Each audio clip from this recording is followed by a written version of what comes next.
Dans cette entreprise spécialisée dans le soufflage de verre à la flamme, la hausse des prix de l'énergie pose question.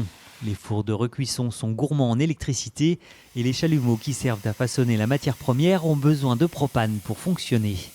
Le gaz russe n'est pas le propane, c'est pas la même chose, mais il impacte parce que la consommation de propane augmente fortement pour pallier à l'absence du gaz russe. Et donc l'électricité est indexée aussi sur le gaz, donc augmente. Tout ça, ce sont des facteurs inquiétants. On sait que ça va augmenter.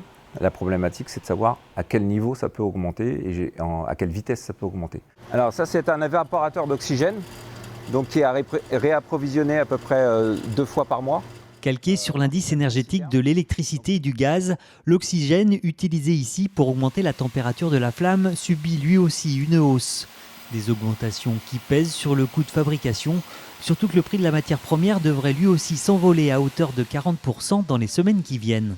L'avantage qu'on a avec ce phénomène de verre, c'est qu'aujourd'hui, on a un tarif qui est toujours en vigueur 2022.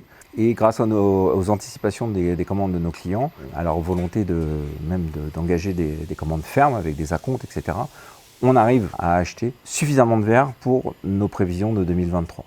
Mais ça n'est qu'un palliatif pour limiter les problématiques de prix qui vont nous arriver.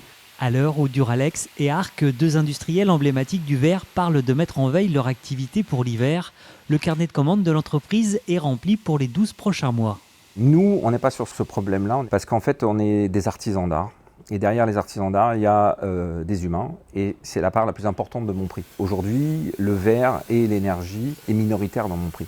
Alors bien sûr, je fais aussi attention à mes salariés, je fais évoluer les salaires, je me suis engagé auprès d'eux à faire évoluer les salaires pour suivre l'inflation. Mes clients comprennent ça, j'ai un discours complètement transparent avec mes clients. Et le dernier paramètre qui nous sauve aussi, c'est qu'on travaille avec le luxe, et le luxe se porte bien, et le luxe peut se permettre de subir 5, 6, 7, 8% d'augmentation.